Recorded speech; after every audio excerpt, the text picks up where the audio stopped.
Hey everyone! In today's video, we are going to talk about how we can trade using paper trading on Tradingview.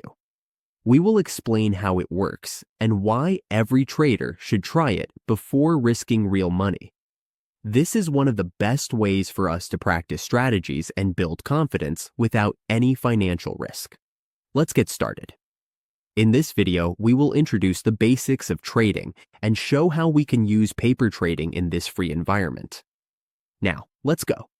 First, we open our browser. Go to tradingview.com. Once redirected to the page, we can log into our account. After logging in, we move to the training. Go to Products.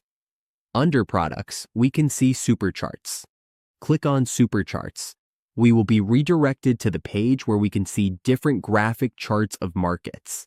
Here, we can view the gains and losses of various assets. To use paper trading, we need to connect the paper trading feature in our Tradingview account. We logged out first to show how to log in. In the upper right corner, you can see Trade. Here, you will see all the available options in this section. For us, we will just use paper trading and then connect it. As you can see, there is now paper trading in the lower left corner.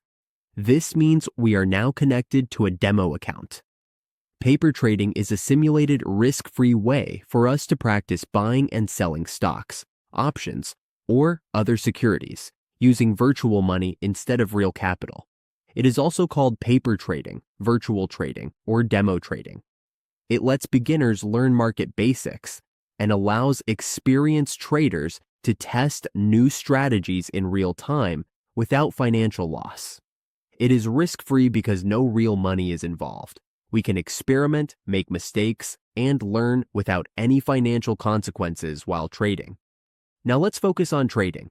To trade, as you can see, we have balance, equity, and available funds. We use these funds for demo trading. To trade, just click Trade. A pop-up window will appear, letting us choose to send or buy in the market, or set a limit or stop. In the market, we can set Take Profit or Stop Loss, and even add levels or extra settings. We can choose any stocks, futures, or indices to trade. After choosing one of these categories, we just double-click it to place an order. After that, we fill out the forms. Once our order information is correct, we need to buy. So that's how paper trading on Tradingview works. We can use it to test, make mistakes, and learn without the stress of risking real money.